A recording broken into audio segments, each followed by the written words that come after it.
So it is mid-spring here where I live in New England, and it is a perfect time to look for wild greens. So today is kind of a chilly, blustery day, but they are up.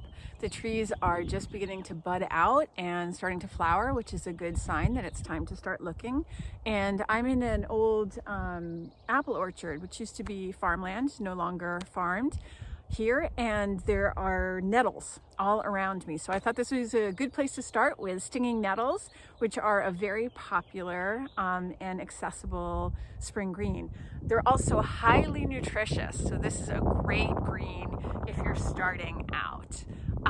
So this is what nettles look like. They grow in this type of habitat, so they'll grow in rich, moist land, oftentimes agricultural places, things like ditches next to farmland, or I often see them next to manure piles. So you obviously want to be aware when you're looking for nettles of what type of environment they're growing in and whether there's runoff or any kind of herbicides or pesticides in that area. This is pretty typical of what they look like at this time of year. As you can see, they have these sort of triangular shaped leaves. They're a little bit more round or heart-shaped when they first come out. The leaves are in opposite pairs of one another, and at this time of year they have this kind of reddish purplish tinge to them, which is just a sign of their youth. They also have these kind of serrated edges, and the entire plant is covered in stinging needles. So that is a giveaway that this is stinging nettle. The stem of the plant is squarish. It also has the stinging needles on it. It is fiberish, and it has grooves along the sides. So to me, they have a very distinctive kind of hardy look to them. It's not the thinnest, most delicate looking plant that you see in the springtime, but those tooth-edged leaves, that purplish color, which will fade, and the stingers covering the entire plant, leaves, stem, the whole thing, is really what shows you that you're working with stinging nettle. The other sign to look for is you can see the deeply grooved leaves. So the veins are sort of deep into the top surface of the leaves. Now they look like a hardy plant, and they are a very hardy plant. They're incredibly nutritious. So stinging nettles are a great green because they are full of all kinds of things that we need at this time of year. They have tons of vitamin A, vitamin C, they have iron, and they are reportedly among the highest in protein of any wild green that you can access. So this is a really nutritious plant, and also well defended with its stingers in it. So I'll show you how to harvest them. So there's different ways to do this. I'm going to use just a pair of scissors today, just because I just get the top green part that I'm looking for. I'm also going to try wearing gloves. You don't have to wear gloves. Some people don't, just because they find them cumbersome. You probably will get stung if you're not wearing gloves, but if you're really careful, one thing that you can do is try to go in the direction. Don't push against the direction that the stingers are pointing. And generally the stingers are going to be going from the base of the plant up and out to the edges of the leaves. So you just want to kind of work with that and not fight it. So what I'm going to do is just take the top .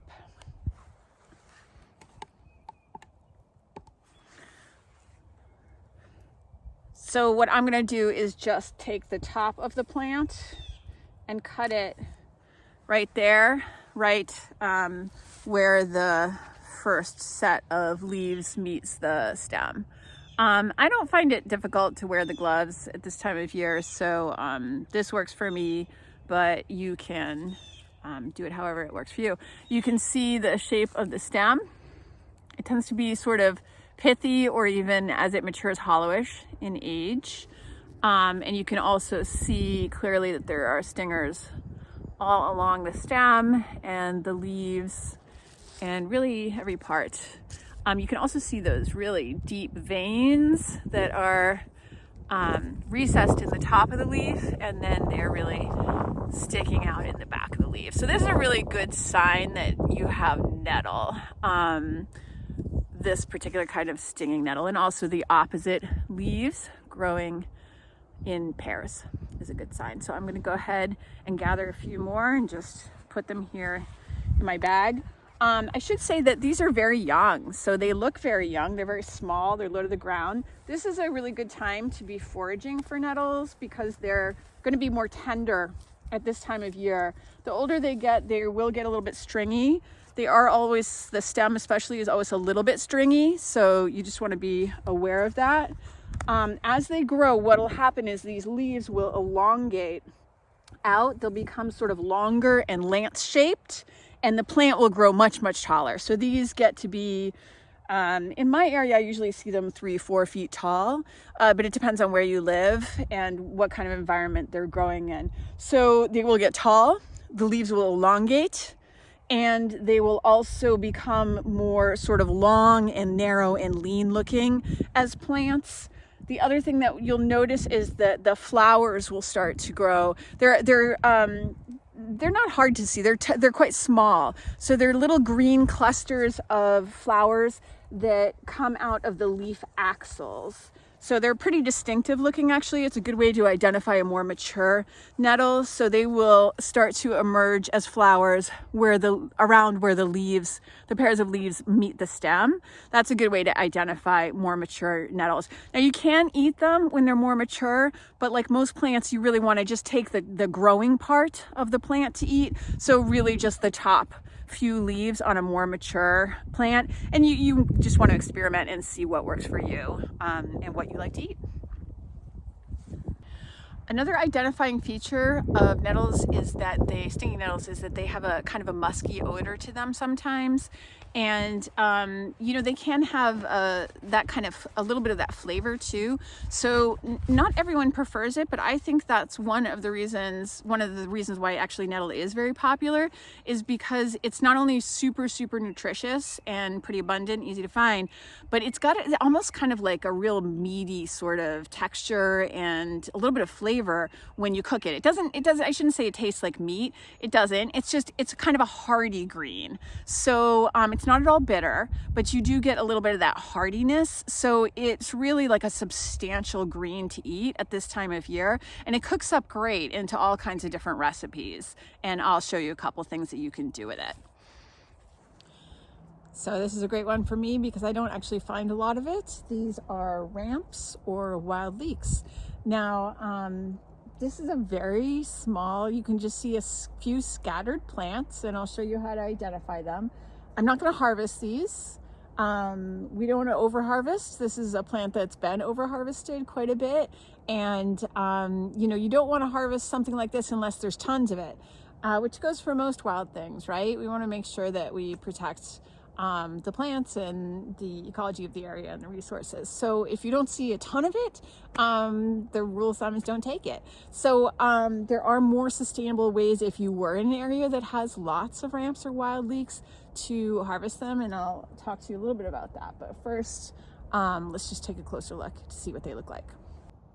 So they have these bright green, lance-shaped, long, non-serrated leaves. And this pinkish red stem. Let's see if we can get a better look at the stem. They look a little bit like a lily of the valley, if you're accustomed to seeing that. That is a toxic plant, so you don't want to confuse the two. But the really distinctive thing about a ramp or a wild leek is the smell. So if you even just take a little piece of the leaf and bend it back, which I'll do right here. We're just going to take off a little piece. Now it's the texture of this plant is also, they're very soft. It's a very sort of soft plant. I'm not sure how else to describe it. It doesn't have any texture on the outside, but it is kind of a little bit different than a lot of things you find growing. Now, if you just crumple this up and smell it, it will have that distinctive oniony smell to it. Yeah, it's really strong. So this is really one of the main features that you are looking for when you're trying to identify a ramp or a wild leek. Also, the shape of the leaves, they grow in small clusters, usually 2 or 3 leaves per cluster. As you can see here, it is, what about 6-7 inches long, I think. And this is about as big as they will get. So, but really the smell is really the giveaway on these. Also that the area that they're growing in. So these grow in rich, damp soil. So I'm in an area that actually has quite a bit of limestone. The other plants that are around here, I'm looking around, there's quite a few white ash growing in this area. There are grapevines. And there is a lot of this Japanese barberry, which is an invasive plant in this area. But it's on a slope next to a damp, marshy area. You can see all the moss on the logs, and that is a good indicator for this species. So as I said, I am not going to harvest these. There's just not enough. There are scattered plants all along the slope, so there are more than just these few plants, but not nearly enough for me to take any. Traditionally, what people did was they dig up the entire plant and eat the root, the tuber or corm-like part at the base, which is like a bulb of garlic or a mild onion. It's milder in flavor than something like garlic or onion, but has a similar kind of taste to it. So they are delicious, but if you dig up the entire plant, including its bulb at the base, that's where its energy comes from, you are killing the plant. So this is the problem that we run across with over harvesting, is that is traditionally the way people harvest them, and they are killing whole colonies of wild leeks or ramps. So the more sustainable way, if there were more of this plant around, which there isn't, so I'm not going to do it, but the more sustainable way to harvest a plant like this is just to take one of the leaves from each cluster. You can chop those and saute them and cook them in the same way, and they're delicious. So I have done that in the past when I found larger colonies of these. And I would recommend doing that if you would like to try it. But even that, you just, this is the way that the leaf gets its energy that it's going to store to keep it alive. So we don't want to take more than, 1 or 2 leaves at a time from, as I said, a much larger colony than this one. So it's worth looking at it and learning how to identify it. It is a beautiful spring plant. It won't be around for long, so it's fun to find them now. I have heard, in terms of people confusing this with toxic plants, I've heard reports that in Vermont last year, and probably I'm sure other states, people were poisoning themselves because they were, I believe what they were doing was confusing these plants with, what is it called? Wild hellebore, which can look similar at this time of year. So in the very early spring, it can look similar, although as the year goes on, it's quite a different plant. You see it more later in the season, and it has multiple clusters of leaves running up the stem. So I have found it in this area. It will grow in the same areas as ramps or wild leeks, and I have found it here. If I can find an example that shows you the similarities, I will. But you want to really know what you're looking for. Wild hellebore will have veins along the leaves. It does generally have multiple clusters, although again, early in the season, it can just have 2 or 3 leaves like this, but they won't be quite as smooth as these ones. And they won't have that distinctive smell. So you really want to, when in doubt, you just want to, like I said, break off a tiny bit and squish it up and smell it, and it will smell distinctly oniony, garlicky, leeky. So you'll be able to tell the difference. You definitely don't want to make that mistake though, because hellebore is toxic, so you don't want to eat it. So here is the green false hellebore. It is already up. It's actually grown quite a bit. And it was right down the way from where those ramps were growing. So very much the same environment. Now these ones already, I think, look very different from the ramps. You can see all of these leaves growing off of a single stem. They are very tightly packed around the stem. They'll elongate a little bit as they mature. And you can see the deep creases in these leaves. I'll take a closer look in a minute. But it does look very different at this point. It's not just those 2 or 3 flat leaves around that reddish stem. The stem is also quite a bit thicker, and the leaves are wrapping the stem. So it looks very different to me right now, but it does grow in a very similar habitat. And if it's in its earliest stages, there's some back here that are smaller, but there's still clusters of leaves. In its earliest stages, occasionally you'll find one that only has 2 or 3 leaves.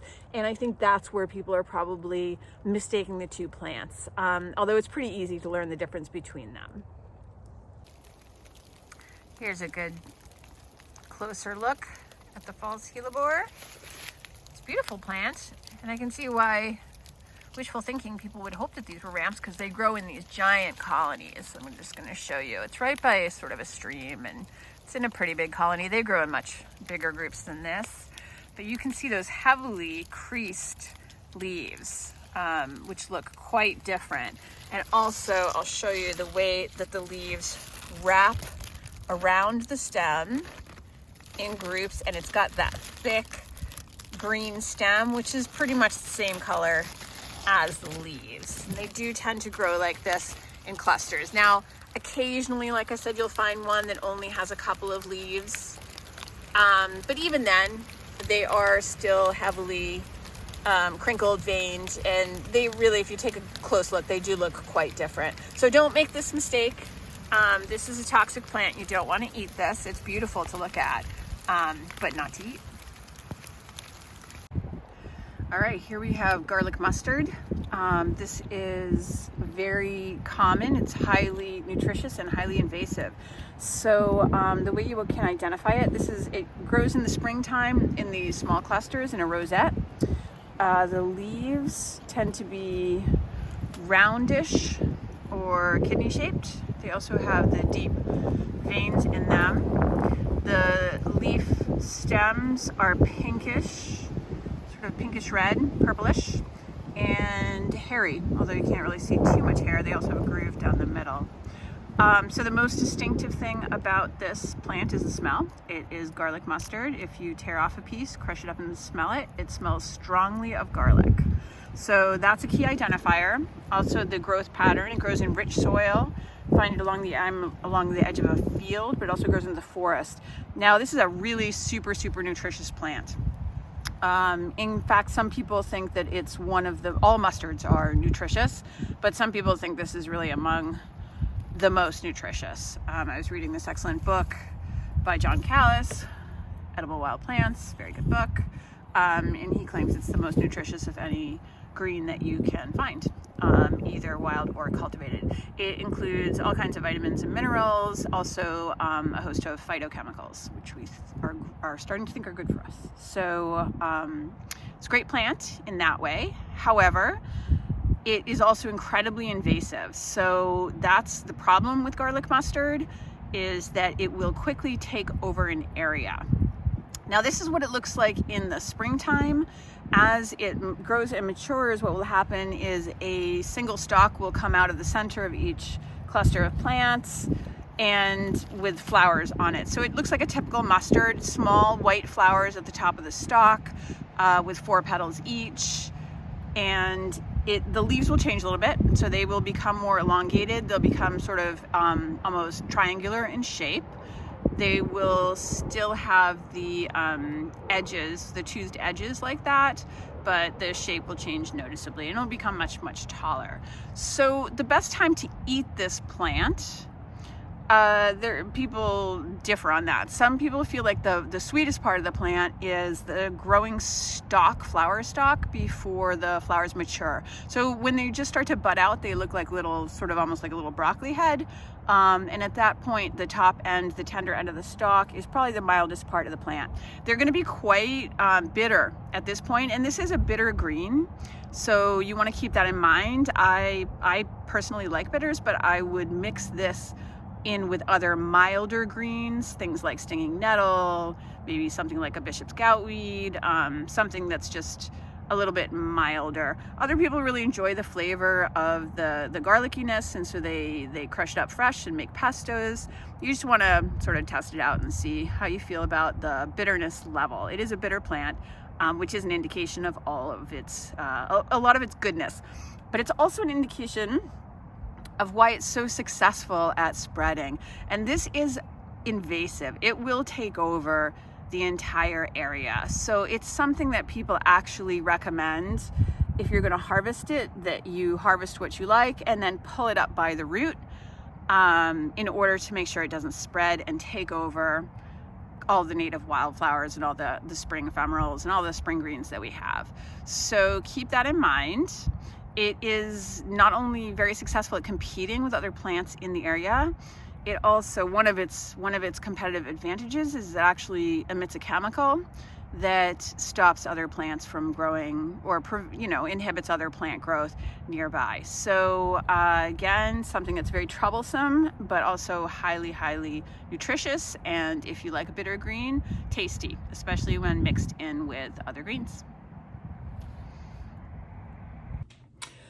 Okay, so I brought my greens home. I've got my nettles right here. I also gathered, I've washed them and chopped them up a little bit. I also gathered some of the garlic mustard and some dandelion greens. So, and because I've got some bitter greens in there, the nettles are very mild, but the dandelions and the garlic mustard are a little bit bitter. I'm gonna also combine with some domesticated greens, some spinach, but you could grow that in your garden too. So the way that you deal with the sting of nettles is to either cook them or dry them.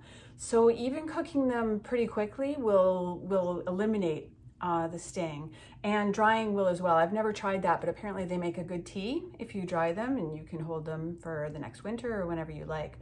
You can also just cook them the way that you would any other green. So you can boil them, you can saute them, you can do whatever you like.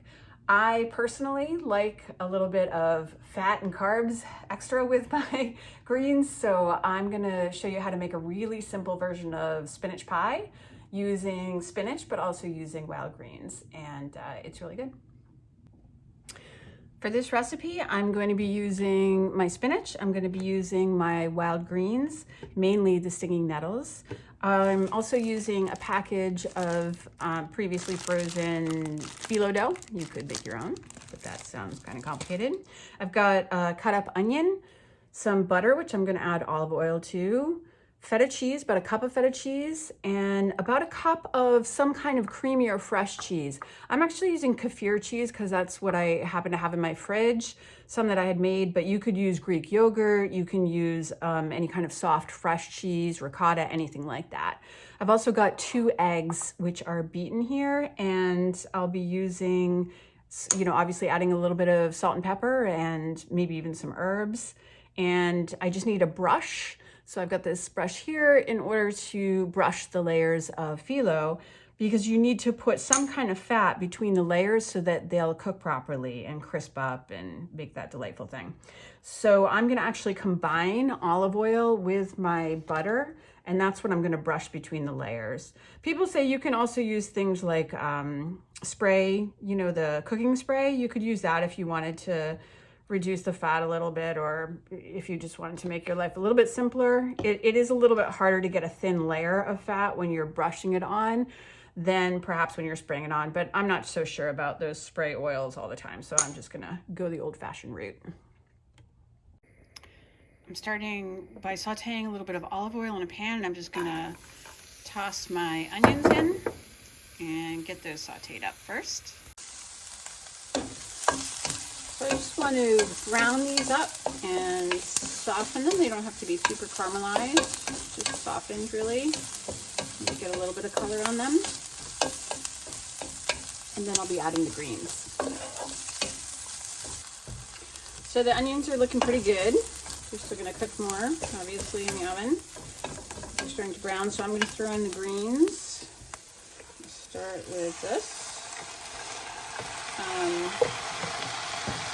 I washed them, I let them drain, but I didn't really dry them too much. They have a little moisture on them, that's totally fine. Just help them cook down a little bit.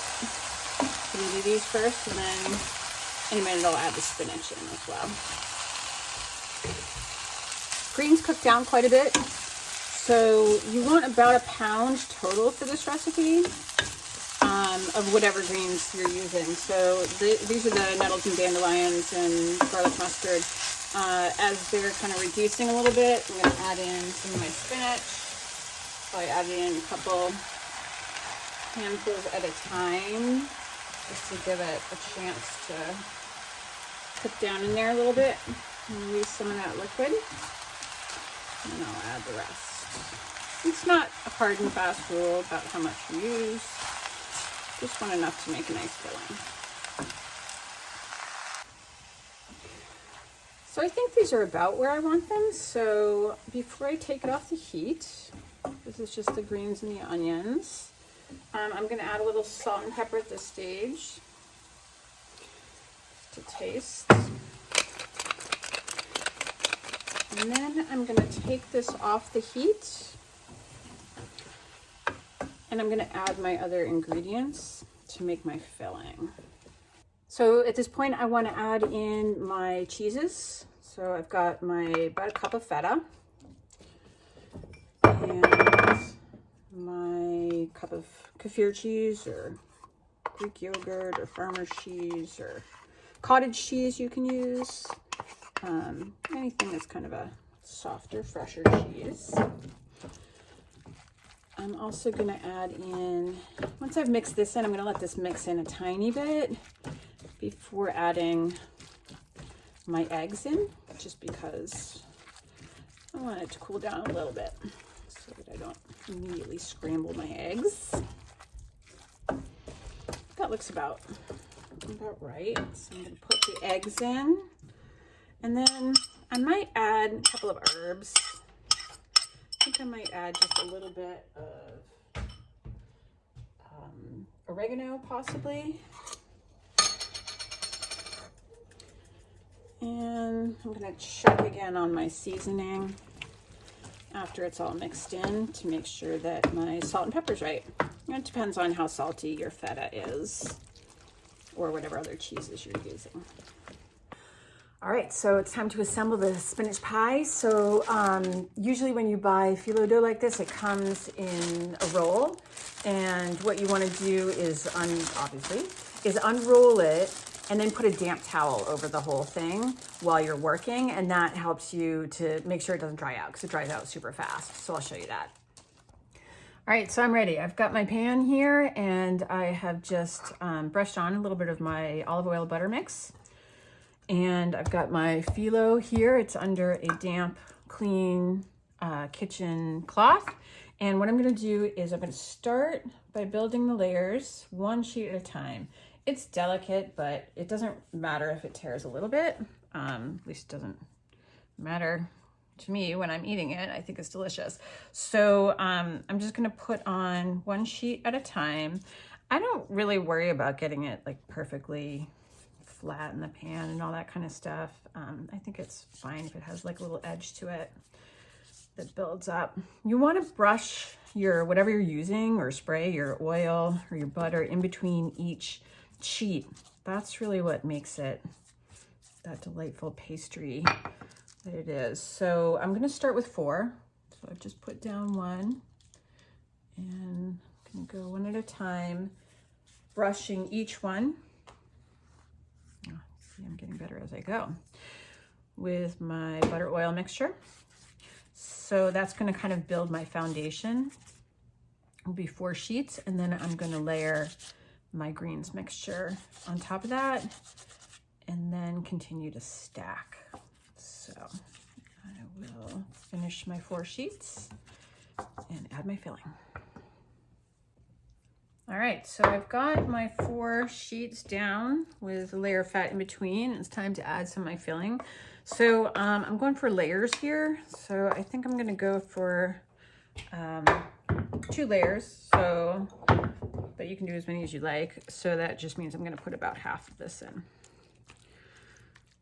And spread it out. Pretty much as simple as that. I have to say, the first time I made this recipe, I think I was a little intimidated because I'd never made like baklava or spinach pie before. and I was a little intimidated by working with the dough, but what you find is it's actually quite easy. And now that it's so easily available at the grocery stores and places like that, it's nothing to fear. All right, so I've got my first layer in, and I'm gonna go ahead and continue to layer on my sheets. Again, I'm gonna do the butter oil mixture between each one. So it'll take, you know, it'll take as much fat as you throw at it. So you do kind of want to be a little bit, you know, judicious with your brushing or spraying technique so that you don't overdo it, although that does make it pretty delicious. So I'm going to put probably 2 or 3 sheets between my layers. I think I'll probably go for like 3. And then I'm going to do 4 again on the top. So 4 at the bottom, 4 at the top, about 2 or 3 between your layers. Okay, second layer is going in. Second layer of spinach cheese mix. So I did release a little bit of liquid, but I think with the baking, I think that'll be fine. You don't want it to be too liquidy, otherwise, you know, make your phyllo soggy. So you don't want that. But a little bit's okay. So I'm just gonna spread this one out again. The great thing about this recipe is that you could just really add whatever you want to it. So I think it would be good with like maybe some little bit of lemon zest in it would probably be good. Obviously different kinds of greens. You could even do, you know, different kinds of vegetables. You could do it, instead of doing it in a sheet pan like this or in a casserole like this, you could do it in a little individual ones, although, you know, be a little bit fussier. But it's pretty adaptable. All right, so this is ready to go in. It looks good. I'm going to put it into a 350-degree oven, and I'm going to bake it for about 35 to 45 minutes. See when it looks like it's turning, you know, golden. It's nice to have it in glass like this because you can also check your dough on the bottom. Now I actually have extra. So I have extra phyllo, so I had an idea that I also wanted to try. I think I'm going to try to take some of I made this rose syrup last year from Rosa Rugosa, from wild beach roses, and it's actually really good. It tastes like roses. So, and I have some pistachios. So I was thinking I might try and grind up some pistachios and add a little rose syrup and try to make a little baklava. So I'll let you know how it goes. All right, so it just came out of the oven and I think it looks pretty good. Here's what it looks like. Golden on the top, bubbly. So that looks right to me. So what we're gonna do is I'm gonna wait to cut into it for a few minutes. You want it to sort of just, you know, give it a few minutes to make sure it soaks up all that goodness. And you can serve this either hot or you can serve it room temperature, whatever you like. So I'm excited to try it. I'm also excited about my baklava, which is in the oven right now. I'll include a picture. I don't know if it's going to come out or not. I used pistachios, cardamom, a little bit of sugar. They were already salted. And I'm going to make a syrup out of my rose syrup and a little bit of honey, which is traditional. I'm going to, and maybe some lemon juice, drizzle that over and see how it turns out. This is really good stuff. I have to say it's probably my favorite thing that I've made with flowers. And I'll be showing that in a video in May when the Rosa Rugosa, the wild beach rose, are out. All right, thanks.